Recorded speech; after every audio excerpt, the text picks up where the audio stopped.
Salut tout le monde! Dans cette nouvelle vidéo, je vais vous expliquer les différents outils qu'on emploie pour exprimer la condition. Mais avant de commencer, je voudrais juste noter que la langue française propose plusieurs modèles de phrases de condition. Pourtant, les trois modèles que je vais vous présenter maintenant, qui s'utilisent couramment.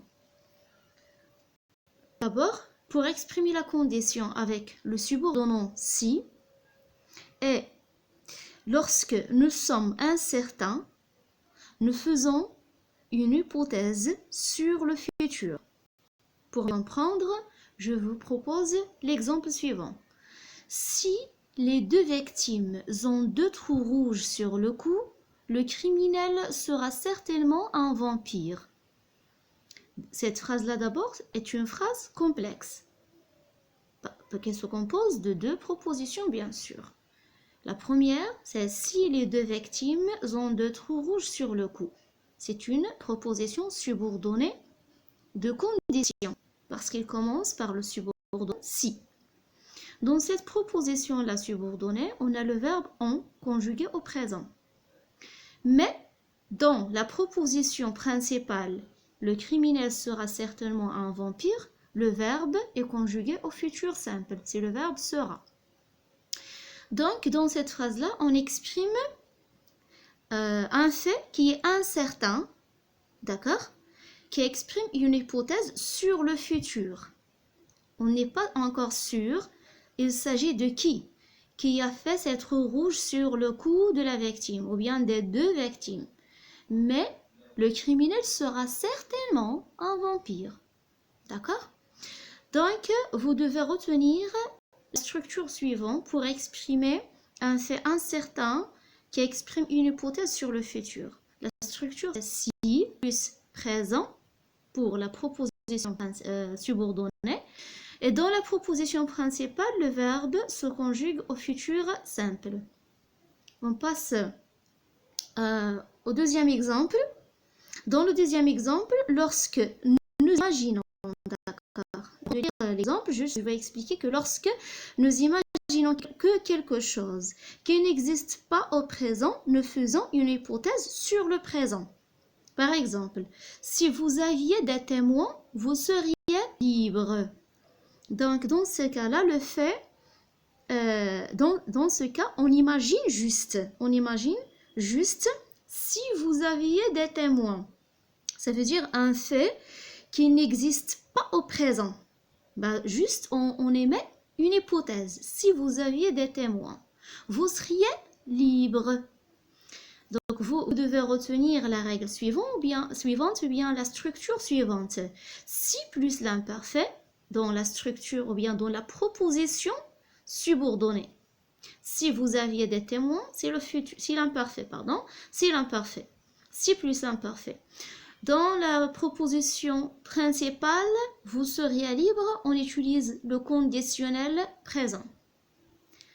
Le deuxième modèle, la phrase « Nous aurons démasqué le véritable criminel si nous avions fait des analyses de l'ADN. » Dans cette phrase-là, c'est exprès que je mets si au milieu pour vous expliquer seulement que si est un subordonnant qu'on peut employer soit au début de la phrase, soit au milieu de la phrase. Ça veut dire que la subordonnée peut être se placer après la proposition principale. Dans ce cas-là, donc, lorsque nous imaginons que quelque chose n'ait pas eu lieu au passé, nous faisons une hypothèse sur le passé. Comment? Donc, on a ici, nous aurons démasqué le véritable criminel.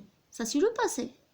Si nous avions fait des analyses de l'ADN, ça veut dire c'est un fait qui ne s'est pas réalisé au passé, mais juste, on l'imagine. Si on a fait des analyses de l'ADN, donc nous aurons démasqué le véritable criminel. Dans ce cas-là, il y a une structure que vous devez aussi retenir. Si, plus que parfait, dans la subordonnée, et condition le passé dans la principale. Voilà. Donc, ce sont juste les trois structures que vous devez apprendre par cœur. Donc, il y a si plus le présent dans la subordonnée. D'accord? futur simple dans la principale. Il y a si plus l'imparfait dans la subordonnée et conditionnel présent dans la principale. Si plus que parfait dans la subordonnée et le conditionnel passé dans la principale. D'abord, avant de passer au deuxième outil, j'ai juste une remarque. Que les structures que nous venons de voir peuvent exprimer d'une part la condition et d'une autre part l'hypothèse. Mais dans cette vidéo-là, je me concentre seulement sur la leçon de condition en attendant de faire une autre vidéo sur les expressions de l'hypothèse. Maintenant, on passe pour voir d'autres outils qu'on utilise pour exprimer la condition. Commençons d'abord par... Il y a trois expressions, ou bien trois outils. Il y a à condition que, aussi il y a pourvu que, il y a pour peu que, plus subjonctif présent. Ça veut dire chacune de ces expressions-là suivie par le subjonctif présent. Pour mieux comprendre, voici un exemple. À condition que vous lisiez plus de romans policiers, votre flair de détective sera infaillible. Voilà, on a à condition que, c'est l'outil. Lisiez, c'est un verbe, c'est le verbe lire au subjonctif présent. Deuxième exemple, pour peu que j'ai 5 minutes de retard, ma maman s'inquiète. L'exemple suivant, il comprend tout pourvu qu'on lui parle lentement. Comme vous voyez, ces outils-là sont suivis par lisiez, j'ai, ou bien est, c'est le verbe avoir au subjonctif, et parle aussi sur le subjonctif. L'outil ou bien les outils suivants, il y a au cas où, il y a dans le cas où, plus cette fois-ci conditionnel présent. Au cas où, ou bien dans le cas où nous arrêtions, pardon, c'est nous arrêterions. Nous arrêterions. D'accord? Il y a R, juste, c'est une faute de tapage. Nous arrêterions le suspect. Nous le soumettrions à l'interrogatoire. Voilà, donc au cas où, dans le cas où, plus conditionnel présent. C'est nous arrêterions. Donc arrêter plus ion. Nous arrêterions. Le suspect, nous le soumettrions à l'interrogatoire. Il y a un autre outil, c'est à condition de plus l'infinitif.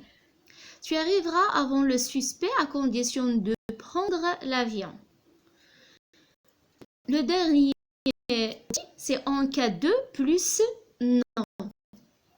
N'hésitez pas à me contacter en cas de besoin. Et voilà, donc ce sont les expressions de condition. Chaque expression est suivie d'une règle, soit le verbe conjugué au subjonctif présent, soit au conditionnel présent, soit à l'infinitif, soit le nom. Donc, j'espère que la leçon était claire. Pour vous appliquer tout ce qu'on a fait, veuillez prendre le livre Passerelle, pages 159 et 160, puis faites les exercices que ces figurent sur ces pages.